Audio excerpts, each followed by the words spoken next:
된 성도들 다 되어질 수 있기를 주님의 이름으로 간절히 축원드립니다.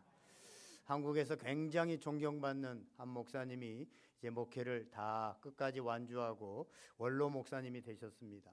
후배 목사님들이 찾아가서 인사를 여쭙고, 목사님 어떻게 그렇게 힘든 목회를 존경받으면서 끝까지 잘 마칠 수 있었습니까? 라고 그렇게 목사님께 물었답니다.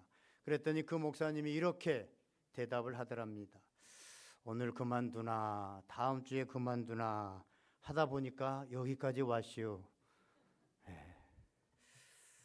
솔직한 심정이고 또 자신의 힘으로 목회를 하지 않았다라는 것을 말합니다. 또 그러자 또 한 가지 질문을 했답니다.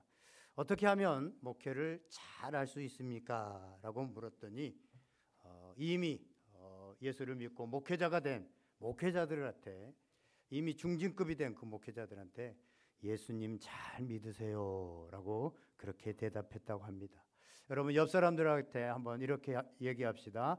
예수님 잘 믿읍시다.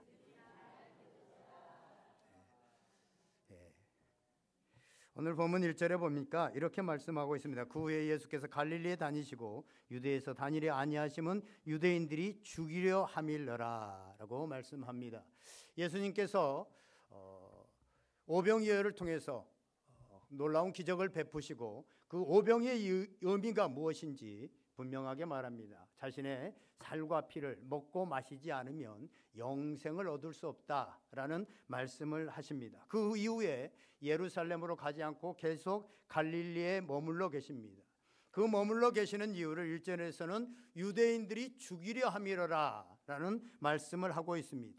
당시 대제사장들과 또 장로들과 또 바리새인들과 사두개인들, 이런 사람들이 예루살렘에 머물면서 이제 예수님이 자신들의 기득권을 흔들 것 같은, 뭔가 자신들의 기득권을 빼앗을 것 같은 그런 움직임들이 있었기 때문에 예수님을 모함하고 예수님을 위협하고 심지어는 죽이려고까지 했습니다.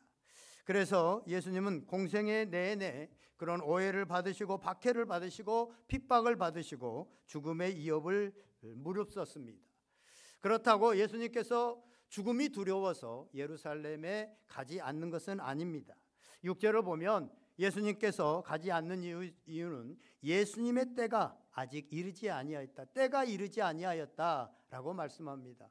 실제로 예수님께서 때가 이르렀을 때, 하나님께서 작정하신 그 때가 되어졌을 때 예루살렘에 당당하게 입성하고 있는 것을 보게 되어집니다.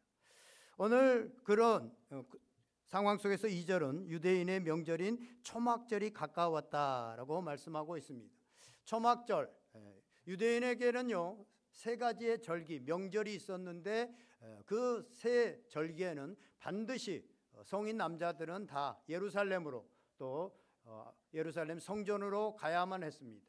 그 3절기가 여러분들 잘 아시는 것처럼 유월절, 오순절, 초막절입니다. 이 초막절은 포도를 따서 저장한다고 해서 수장절이라고도 하는데, 이 초막절은요 유대인들이 출애굽해가지고 광야에서 40년 동안 살면서 거기서 산 것을 기념해서 초막을 짓고 일주일 동안 지내게 되어지는데, 하나님께서 광야에서 만나를 먹여주시고 반석을 쳐서 물을 내어주시고 구름기둥과 불기둥으로 인도하여 주시고 의복과 옷이 헤어지지 않는 이런 일들을 행하신, 도저히 살 수 없는 곳에서 하나님의 은혜로 살았습니다 라고 하는 것들을 기억하면서 드리는 절기가 바로 이 초막절입니다. 그런데 이 초막절에 예수님의 친형제들, 오늘 본문에는 나오지 않지만 다른 마태복음 같은 곳을 보면 예수님의 친형제들, 형제들이 4명이 있었음을 보게 되어지죠. 야고보, 요셉, 또 유다, 그리고 시몬, 이 4명의 형제들이 있었고 또 여동생들도 있었는데요. 그들이 예수님께 한 가지 제안을 합니다. 우리 3절 4절 말씀 다 같이 한번 읽어보겠습니다. 3절 4절 시작. 그 형제들이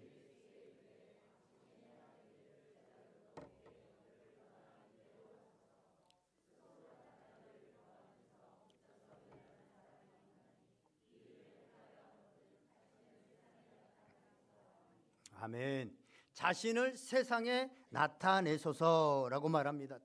이 갈릴리와 같은 촌동네에 묻혀 있지 마시고 그동안 예수님이 행하셨던 오병이어 같은 그런 놀라운 능력들과 기적들을 이제 예루살렘에 사람들이 많이 몰리는 이 초막절과 같은 절기에 가서 그곳에서 예수님의 능력을 나타내시고 유명세를 타시고 좀 그렇게 자신을 나타내라라고 말씀하고 있습니다.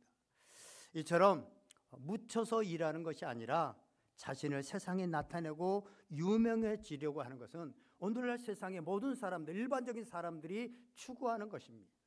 그래서 연예인이나 스포츠 스타라든가 이런 사람들이 각광을 받고 있습니다. 마귀가 지배하는 문화, 마귀가 지배하는 사회는 항상 자기를 나타내라, 자기를 높여라, 자기를 과시해라, 그런 문화가 바로 이 마귀가 지배하는 문화입니다. 지금 우리나라가요, 외모 지상주의가 되어 있습니다. 이런 외모 지상주의로 인해서 성형외과, 피부과가 문전성시를 이루고 있습니다. 그 사이에 이런 외모 지상주의가 되다 보니까 거기에서 낙후된, 거기에서 도태된, 거기에서 뒤지고 있는 사람들은 정신적으로 피폐해지게 되어지고 우울증에 걸리기도 하고 심지어는 자살하는 젊은이들도 생겨나게 되어집니다. 또 상품을요 과도하게 포장해서 쓰레기가 넘쳐나는 것도 어찌 보면 과시문화다라고 볼 수 있습니다. 여자들 화장품을 보면요, 사실은 화장품 안에 내용물은 이만큼밖에 안 들어있는데 뚜껑이 이만큼 하고 용기가 이만큼해요. 그래서 용기에 이 용기가 이만큼 커서 뭐가 많이 들었겠다라고 보면 용기 안에 또 이렇게 불뚝하게 이미 이렇게 돼 있어요. 그래서 용기에 실제로 든 거는 별로 없습니다. 과도하게 포장해가지고 뭔가 화려한 것처럼, 그렇죠? 우리가 뭐 하나 이렇게 받을 때도 보면요, 포장이 얼마나 화려하고 그런지 몰라요. 그러다 보니까 거기에서 생겨나는 쓰레기로 인해서 지금 쓰레기가 우리나라에 넘쳐나고 있어요.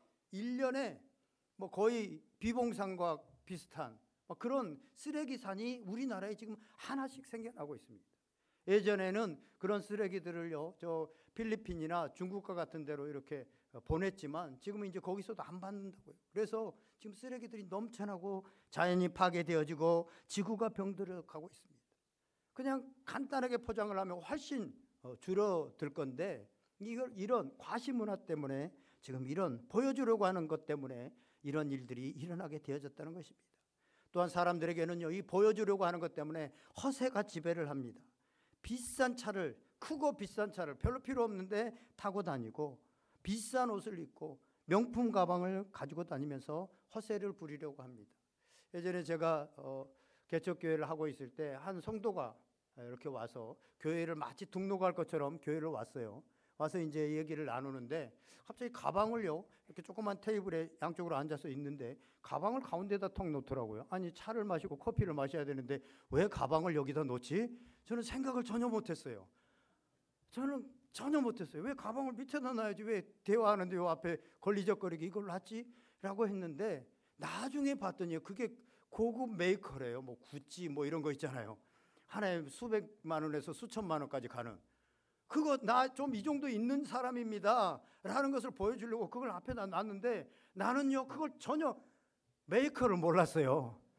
그래가지고 늘 계속 생각하기를 왜 이걸 여기다 놨지? 그렇다고 저 내려놓으세요 라고 말할 수는 처음 본 사람이니까 할 수 없고, 믿는 사람들 가운데도 이런 어떤 허세, 나 좀 있는 사람이니까 내 이 교회 오면 나 좀 헌금 좀 하고 나 좀 그럴 테니까 나를 잘 대우해라, 이런 거 아니겠습니까? 그런데 나 같은 사람, 그걸 전혀 모르는 사람한테 왔으니 통할 리가 없죠. 어쨌든요, 그런 허세를 부립니다. 어떤 젊은이가요, 힘들게 공부해서 이제 변호사가 됐어요. 신참 변호사가 돼서 사무실을 냈는데 사람들이 찾아와야죠. 며칠이 지나도, 시간이 지나도 한 사람도 찾아오지 않았는데 어느 날 오후에 한 사람이 사무실을 놓고 한 거예요. 너무나도 좋잖아요. 드디어 의뢰인이 찾아왔구나, 손님이 찾아왔구나 생각하고 이제 너무나도 기쁜데, 내가 좀 너무 한가한 사람처럼 보이면 안 맡기겠다 싶어서 좀 바쁜 사람처럼 보여야 되겠다라고, 내가 얼마나 바쁘고 잘 나가는 사람인지 보여주려고 똑똑똑하고 들어오는데 전화기를 들고 막 바쁜 척하면서 그 사건 맡고는 싶지만 제가 너무 바쁘고요, 일이 밀려서 맡을 수가 없어요, 다음 기회에 맡지요 라고 하면서 가짜 전화를 하고 끊었습니다. 그리고 그 사람에게 이제 말합니다. 아, 죄송합니다. 너무 바빠서 빨리 인사를 못 드렸네요. 무엇을 도와드릴까요? 그러니까 그 들어온 사람이 잠시 머뭇머뭇거리다가 말을 할까 말까 하다가 말을 하는데 전화기 설치 통보를 받고요, 전화기를 연결해 드리려고 왔습니다. 개통도 안 한 전화기를 들고 허세를 부린 겁니다. 여러분, 그 지금 장면이 생각나서 여러분들 웃은 거 아닙니까? 허세를 부리려다가 한번 생각해 보세요. 얼마나 민망했겠습니까? 망신이죠. 우리가 이런 삶을 산다는 거예요. 5분 10분만 지나도 다 드러날 허세를 부리면서 살아간다는 겁니다. 마귀는 하나님의 백성을 넘어뜨리기 위해서 자꾸 허세를 부리도록, 과시하도록 그렇게 한다는 것입니다. 그래서 그러한 것을 갖지 못하면, 그런 것을 내가 그 위치에 있지 못하면 뭔가 불행한 것처럼, 인생을 실패한 것처럼 그렇게 만든다고 하는 사실입니다. 그래서 불행하게 만듭니다. 심지어요, 예수님까지도 넘어뜨리려고 했습니다. 예수님에게 돌로 떡을 만들어라, 네가 하나님의 아들이거든 성전 꼭대기에서 뛰어내리라 라고 그렇게 말합니다. 이런 시험, 이런 허세를 부리라고 하는 것에 넘어간 사람이 있죠. 사사 중에 삼손입니다. 삼손. 하나님께서 삼손에게 놀라운 능력들을 주셨습니다. 그렇죠. 그런데 허세를 부리다가 자신이 가지고 있던 그 많은 능력을 과시하다가 나중에는 머리털을 깎이고 두 눈이 뽑히는 비참한 모습이 되었습니다. 오늘 본문의 모습도 마찬가지입니다. 예수님의 형제들은 예수님이 가진 능력으로 자신을 나타내라, 자신을 높여라, 자신이 사람들에게 인기인이 되라 라고 말하고 있는 것입니다. 아마 그 이면에는 그러면 우리도 좀 이익을 보지 않겠는가라는 그런 생각들을 했을 것입니다.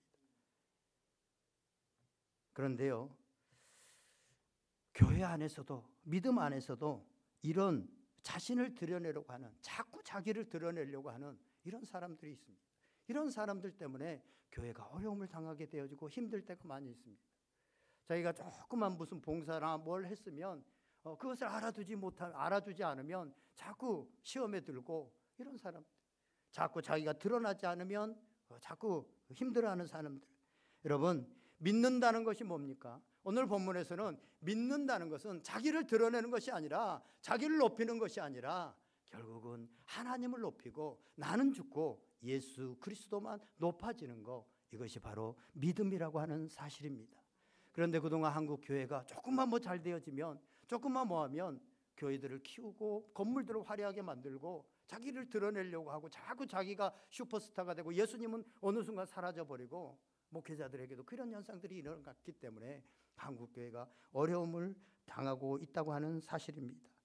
우리가 정말 오늘 본문에서 믿음이라고 하는 것이 무엇이냐, 정말 내가 드러나지 않고 주님만이 드러나는, 이것이 바로 믿음임을 말하고 있습니다. 이렇게 살아가는, 이렇게 말하는 형제들에게 오늘 성경은 한마디로 이렇게 평가합니다. 우리 5절 말씀 다 같이 한번 읽어보겠습니다. 5절 말씀 시작. 아멘. 예수님을 믿지 않았다는 겁니다. 예수님을 믿지 않으니까, 진짜 믿지 않으니까 자기가 드러나려고 하고, 자기를 조금만 밑으로 대우를 하면 속상해하고 화를 내고, 이런 이유가 진짜 예수님을 믿지 않았기 때문에 그렇다라고 말하고 있습니다. 그러면서 오늘 5절에 이는 형제들까지도 예수를 믿지 아니함일러라 라고 말씀합니다. 이 말씀 속에서는 영적인 문제는 형제들도, 피를 나눈 형제도 잘 모른다라고 하는 사실입니다. 가까운 형제도 영적인 문제는 서로 다를 수 있다는, 부모와 자식 간에도 다를 수 있다는 겁니다. 육체적인 문제는 서로 이해를 합니다. 그러나 영적인 문제는 서로 이해가 안 됩니다. 그래서 성경은 원수가 가족 안에 가까이에 있다고 말씀하고 있습니다. 실제로 핍박이 가족으로부터, 가까운 사람으로부터 오는 경우들이 많이 있습니다. 오늘 예수님도 그렇지 않습니까? 예전에는 우리 남편들이, 아내들이 이렇게 교회를 가면 굉장히 핍박을 했던 그런 시대 가운데 우리 처음 예수 믿는 아내들이 많이 고생하고 핍박을 받았던 그런 시대도 있었는데요. 지금 이 시대에도 마찬가지입니다. 우리 교인 중에도 남편이 교회 왜 나가냐, 그렇게 얘기하는 사람들이 있대요. 지금도 마찬가지입니다. 여러분, 예수님께서도요, 가족에게 거부를 당했습니다. 그래서 오늘 예수님 믿는 것 때문에 가족에게 거부를 당하고 계시는 분이 있다면 이 말씀에서 위로받으시기를 바랍니다. 예수님도 가족에게 거절도 당하고 상처도 받으셨습니다. 그러나 중요한 것이 있습니다. 예수님은 형제들에게 거부를 당했지만 원망하거나 미워하지 않았다고 하는 사실입니다. 우리가 외로움과 힘든 면들이 있습니다. 오늘 성가대가 찬양한 것처럼 외로움도 견디고 바보란 소리를 들을 때도 있습니다.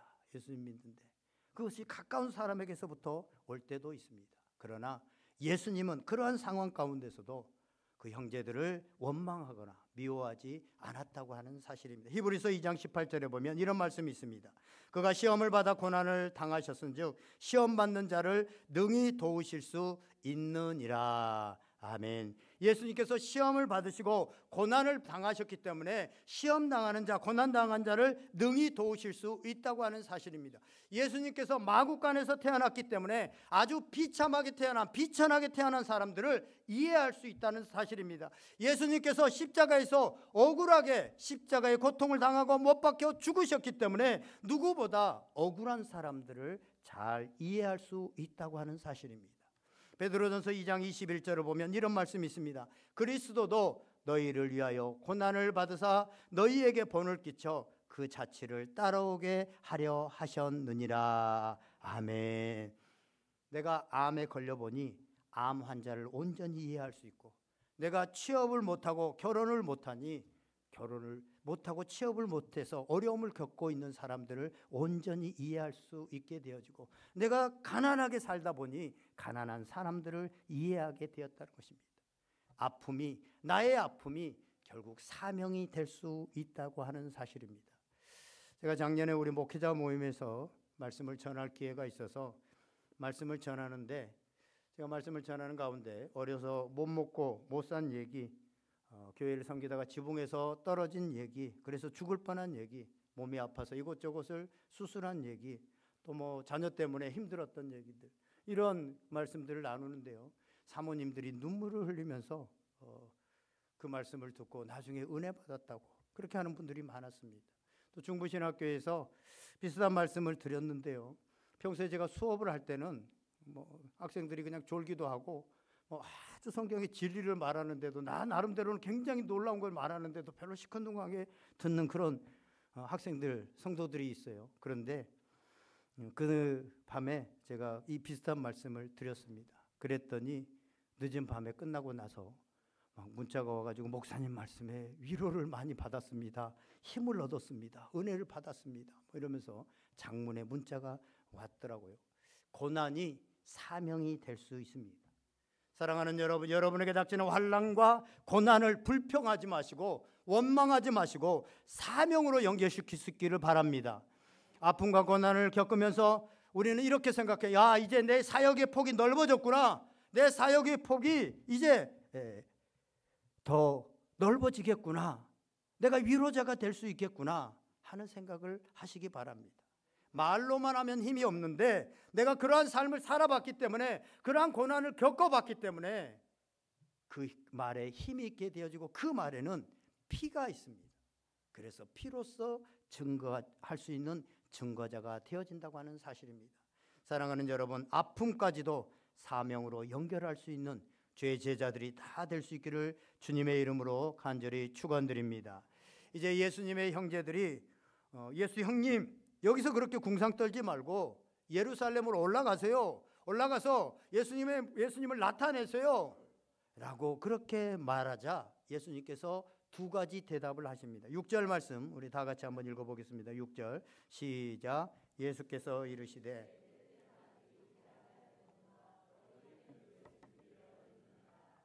아멘. 동생들의 때에 의하면, 그러니까 내 때가 있고 내 때가 있다는 것입니다. 동생들이 말하는 때에 의하면 지금 이 유명세를 탈 수 있는 지금 많은 사람들이 모인 초막절에 예수님이 예루살렘으로 올라가야 되는 것이지만 예수님은 내 때가 있다, 내 때가 있다라고 말하고 있습니다. 이 비슷한 말씀을 예수님께서 가나의 혼인잔치에서도 말씀하셨죠. 가나의 혼인잔치에 갔는데 포도주가 떨어집니다. 그때 예수님의 어머니가 예수님한테 와서 포도주가 떨어졌습니다 라고 하니까 예수님께서 내 때가 이르지 아니하였나이다 라고 말씀합니다. 굉장히 매정한 말씀 같죠. 거절하는 말씀 같이 들립니다. 그러나 이 말씀은 예수님께서 기적을 베푸시지 않겠다는 것도 아니고 예루살렘에 올라가지 않겠다는 것도 아니라 타이밍을 조절하고 있는 겁니다. 시간을 조절하고 있는 겁니다. 그들이 생각하는 시간과 예수님이 생각하는 시간이 다르다는 것입니다. 우리는 때로 지금 당장 예수님께서 응답해 주시고 기적을 베풀어 주셨으면 좋겠다라는 생각을 합니다. 그래서 그게 안 되니까 금식도 하고 또 하나님께 막 윽박지르기도 합니다. 나는 급해 죽겠는데 하나님은 왜 이렇게 느긋하시고 천천히 가십니까? 라는 생각이죠. 조급해합니다. 그러나 예수님께서는 내 때가 아직 이르지 아니하였다라고 말씀합니다. 이 말씀은 이제 그때가 서서히 다가오고 있다라고 그렇게 볼 수도 있습니다. 사랑하는 여러분, 신앙생활은 믿음은요 시간 이해라고 볼 수도 있습니다. 우리는 언제나 내 기준은 내 시간을 기준으로 생각을 하고 이야기를 합니다. 내가 늙었다, 내가 젊었다도 내 기준으로 그렇게 얘기를 하잖아요. 또 1년 후에 10년 후에 어떻게 할 것이다, 자기 인생의 시간 계획표를 가지고 따라 살아갑니다. 그러면서 하나님을 자꾸 내 시간표에 맞춰 주십시오라고 간구하고 기도합니다. 하나님이 내 시간표에 맞춰주지 않으면 기도가 응답되지 않았다, 심지어는 하나님이 나와 함께 하시지 않는다, 하나님이 없다라고까지 그렇게 얘기를 합니다. 그러나 여러분, 하나님을 우리를 향한 하나님의 시간표가 있습니다. 하나님은 내 시간표가 아니라 하나님의 시간표로 나를 인도하고 사랑하고 계시다고 하는 사실입니다. 그것이 가장 정확하며 그것이 가장 좋은 길이라고 하는 사실을 여러분들 믿을 수 있기를 바랍니다. 이것이 바로 믿음입니다. 그래서 오늘 본문에서 말하는 믿음이라는 게 뭡니까? 하나님의 시간을 깨닫고 나의 시간을 거기에 맞추는 겁니다. 하나님 보이지 않지만 하나님의 약속을 믿고 오늘 현실에서 내가 바라는 대로 지금 이루어지지 않았지만 하나님의 약속을 믿고 꿋꿋하게 그 시간을 견뎌낼 수 있는 거, 그 시간을 참아낼 수 있는 거, 그것이 바로 믿음이라고 하는 것입니다. 그때서야 비로소 우리는 고난을 참기도 하고 왜 내 삶에 이 고난이 주어졌는지 해석할 수도 있게 됩니다. 그래서 결국 그 고난 속에서도 하나님이 옳습니다, 하나님이 옳습니다 라는 믿음을 우리는 갖게 되어진다고 하는 사실입니다. 사랑하는 여러분, 하나님을 우리의 시간에 맞추지 마시고 하나님의 때가 있다고 하는 사실들, 계속해서 우리가 새벽에 이사야서의 말씀을 보고 있는데 이사야서에서도 계속해서 그날 하나님의 때를 계속해서 말씀하고 있습니다. 우리의 시간이 아니라 하나님의 때, 하나님의 때에 우리를 맞출 수 있는 그런 복된 성도들이 다 될 수 있기를 주님의 이름으로 간절히 축원드립니다. 두 번째, 동생들에게 이렇게 대답합니다. 7절 말씀 읽겠습니다. 시작. 세상이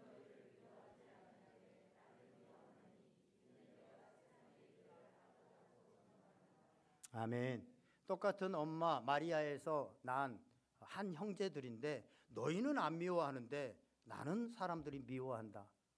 너희는 죽이려고 하지 않는데 나는 사람들이 죽이려고 한다. 똑같은 형제인데 왜 그렇습니까? 오늘 본문을 보니까 내가 세상의 일들을 악하다고 증언함이라 라고 말씀하고 있습니다.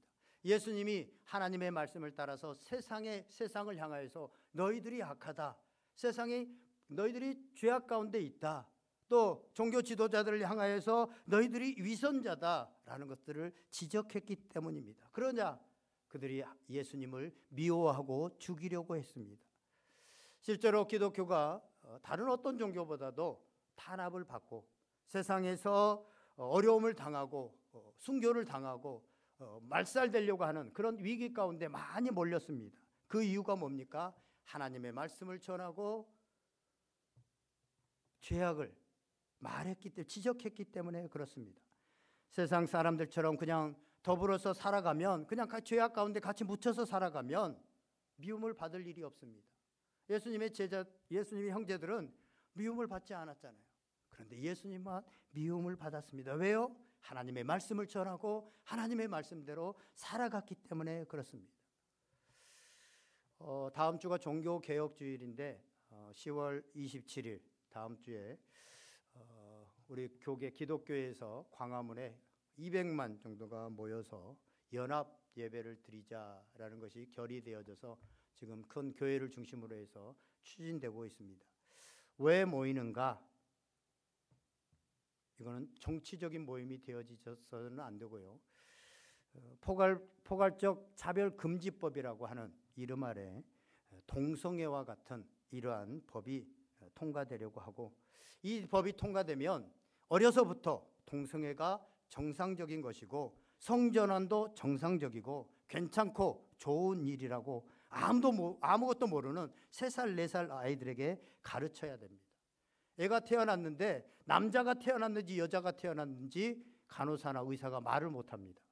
왜냐하면 얘가 남자일지 여자일지 어떤 성일지 모르기 때문에 앞으로 자라가면서. 그래서 아들입니다, 딸입니다, 이 말을 하면 안 됩니다. 의사나 간호사도 부모도 물어봐도 안 됩니다. 아들이 태어났습니까? 딸이 태어났습니까? 왜냐하면 모르기 때문에. 그렇죠. 어떤 성일지 모르기 때문에, 어떻게 이제 전환될지 모르기 때문에 그렇습니다.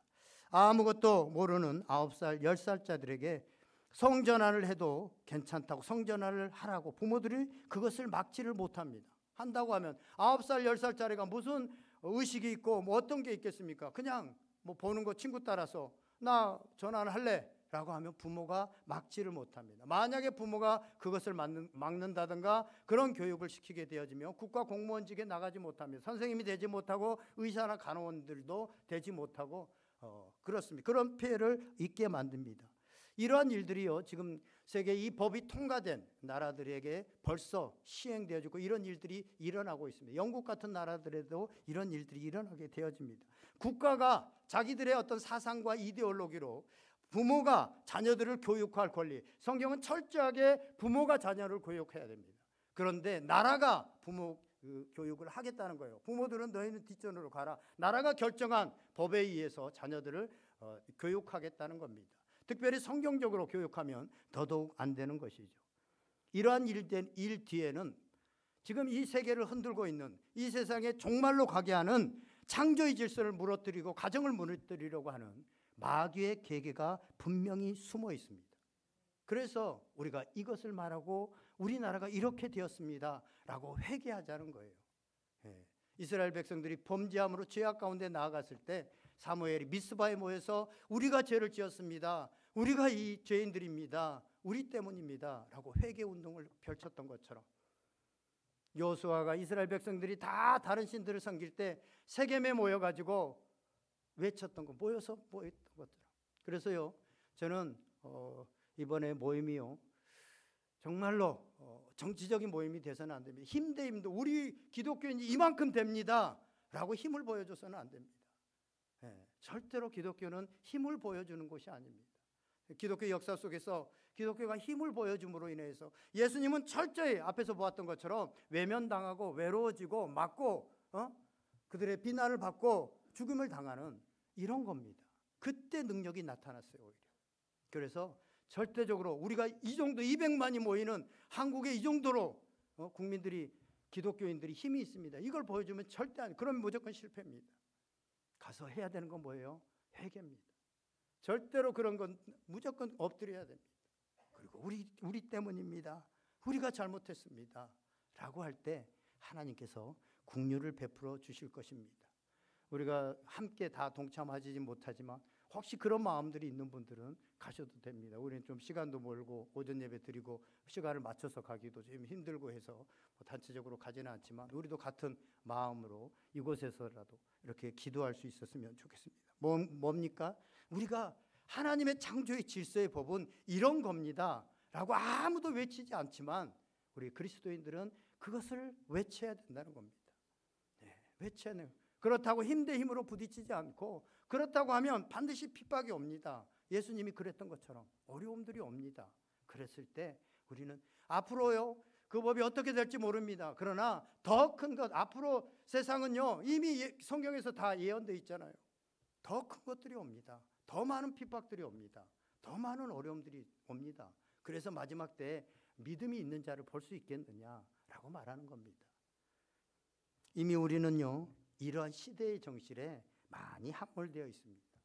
제가 수요일에도 말씀드렸지만 단적인 예로요, 우리 다음 세대들이 결혼을 하지 않으려고 하고 아이를 낳지 않으려고 하는 거, 이겁니다. 우리 아이들이 그렇게 생각을 하고 있고, 또 시대가 그거에 대해서 아무렇지도 않게 생각을 하고, 뭐 오히려 잘하는 일이라고 부추깁니다. 그런데요, 우리 믿는 청년들도 그런 생각들을 가지고 있고, 심지어는 우리 믿음의 부모들이 이것이 죄고 이것이 잘못된 것이다 라고 하는 생각들을 품지 못합니다. 그래서 우리 자녀들이 결혼을 안 하려고 해도 별로 다그치지 않습니다. 그리고 결혼 생활이 힘들었던 부모들은요, 그래 내가 여자로 결혼을 해서 살아보니까 늘 남편 뭐 뒤치다거리하고 힘들고 어렵더라. 그래 그냥 혼자 사는 것도 괜찮아. 뭐 아이를 안 낳아도 괜찮아. 아이 낳으면 네 인생 없어지고 또 돈이 엄청 많이 들고 힘들잖아. 그래서 안 낳아도 돼. 뭐 이런 얘기들을 합니다. 이게 하나님께서 말씀하신 제일 처음 명령, 오히려 살인하지 말라, 간음하지 말라 이런 거는 제 뒷전에 얘기한 거고, 제일 처음 명령이 뭡니까? 사람을 만들어 놓고 생육하고 번성하여 땅에 충만하라 라고 하는 말씀을 하신 거예요. 이게 어렵고 힘들다고 제가 이렇게 말씀을 드리면요, 별로 인기 없는 목사가 됩니다. 왜냐하면 마음이 불편해졌거든요. 왜냐하면 우리 자녀들에게 애를 더 많이 낳으라고, 그러면 내가 돌봐야 되는데 막 이러면서 많이 불편해지고, 돈도 없는데 우리 자녀 힘든데 뭐 이렇게 되는 거잖아요. 그러니까 이런 말을 하면 미움을 받게 되어지고 별로 인기 없는 사람이 되어지는 거죠. 여러분, 저는요, 수요일에도 말씀드린 것 같은데, 그 소돔과 고모라가 멸망할 때 그 롯의 두 딸이 이제 도망 나오다가 아버지 술 먹여놓고 관계를 해가지고 애를 낳잖아요. 그게 모압과 암몬 족속의 그 시초가 되어지잖아요. 그런데요, 어떻게 지금 우리 의식으로 생각을 해보세요. 어떻게 사실은 뭐 사람이 아무도 없었고 아버지하고 딸 둘이밖에 없었다고, 이 인류가 다 그거밖에 없었다면, 그런데 이제 산 넘어가면 아브라함의 후손들이 쫙 있습니다. 삼촌, 숙부, 딸들이 쫙, 아들들이 다 있어요. 옛날에는 사촌, 오촌, 뭐 친족끼리 결혼을 할 수 있기 때문에. 그런데 거기를 넘어가지 않고 아버지를 술 먹여놓고 오늘은 네가 들어가고 내일 밤은 내가 들어가고, 그래서 임신한 거 아니겠습니까? 왜 이런 일을 아무런 죄의식 없이, 그래도 롯이 하나님의 백성이었는데, 아브라함과 함께 하나님을 아는 자였는데, 예배하는 자였는데 왜 이런 일을 합니까? 소돔 땅이 그만큼 타락했다는 거예요. 그만큼 타락해서 거기서 태어나서 거기서 자란 딸들은 그냥 그게 당연한 거예요. 그게 죄도 아니에요. 누구나 다 하고 있는데, 누구나 다 하고 있으니까 그건 죄도 아닌 거예요. 누구나 다 결혼 안 하고 있는데, 누구나 애 안 낳고 있는데 죄도 아닌 거예요. 그냥 거기에 시대에 함몰돼 버리는 거죠. 우리의 생각이 그렇다는 것입니다. 너무나 흔하기 때문에, 세상이 그렇게 나아가기 때문에 하나님의 뜻을 거역하면서도 그것을 죄라고 생각하지 않습니다. 그런데 그걸 죄라고 생각하고 그것을 얘기하게 되어지면 세상은 미워하고 불편해집니다. 삶의 많은 불편들을 겪어야만 됩니다. 그럴지라도 하나님의 말씀은 살아있고 하나님의 말씀이 진리이며 하나님의 말씀을 살아가는 것이 바로 믿음이라고 하는 사실입니다. 오늘 본문 12절과 13절을 보면 무리들 중에서도 예수님을 좋게 생각하는 사람들이 있었어요. 그럼에도 불구하고 그들이 유대인들이 두려워서 이야기를 하는 사람이 없었다라고 말하고 있습니다. 시대의 흐름에 거역할 수 없고 그 시대에 함몰되어져서 말하면 나도 불편해지고 나도 미움을 받게 되어지니까 말하지 않았다는 것입니다. 그러나 우리는 오늘 믿음이 형제들은 믿지 아니하였다라고 하는데, 믿음이 있는 우리들은 어떻게 해야 되느냐? 이것을 말해야 되고 이것이 진리임을 말하고 우리도 그것을 따라 살아가는 사람이 되어야 될 것입니다. 여호수아 24장에 보면 이스라엘 백성들이 다 하나님을 거역하고 하나님을 배역하고 그렇게 하지 말라고 했던 가나안 족속들의 신들을 섬기고 가나안 족속들을 따라서 살아갈 때 여호수아가 세겜에 모이게 하고 담대하게 그렇게 말합니다. 오늘날 너희는 택할 신을 택해라. 택할 정신을 택하고 택할 사상을 택하라. 나와 내 집은 여호와 하나님만을 섬기겠노라 라고 그렇게 고백하게 되어집니다. 사랑하는 여러분, 이제 말씀을 정리하고자 합니다. 이 시대는 우리가 예수 믿는다는 것이 주변 사람들뿐만 아니라 가족에게도 이해를 받지 못하는, 그래서 외롭고 힘들 수 있는 그런 시대를 살아가고 있습니다. 또 악을 악이라고 말했을 때 우리를 미워하고 죽이려고 하는 그런 시대에 살아가고 있습니다. 이러한 때 예수님이 진리가 되시며 이 길만이 생명의 길로 나아가는, 나와 가정과 이 사회를 살릴 수 있는 유일한 길임을 확실하는 믿음을 갖기를 원합니다. 그래서 행여 사람들에게 환영받지 못하고 미움을 받을지라도 예수님 믿고 예수님과 함께 걸어가는 이 길이 영생으로 이어지는 가장 복된 길이라고 하는 이 믿음만 있으면 아무리 어두운 시대에도 우리는 어떻게 살아가야 될지를 알게 되어지고 어디로 나아가야 될지를, 무엇을 믿고 나아가야 될지를 우리는 분명하게 알게 되어집니다. 그리고 그 믿음이 확실할 때 우리는 더 이상 이 세상의 삶이 사람들에 의해서 외롭다든가 힘들다든가 이런 것들이 결정되어지지 않고 우리는 기다릴 수 있고 참을 수 있고 또 일어날 수 있는 이런 삶이 되어질 것입니다. 이러한 모든 성도들이 되어질 수 있기를 주님의 이름으로 간절히 축원드립니다. 기도하겠습니다. 오늘 말씀 생각하면서 성령님께서 여러분들의 마음 가운데 들려주신 음성 붙들고 시간에 간절히 기도하시겠습니다. 다 같이 기도하겠습니다.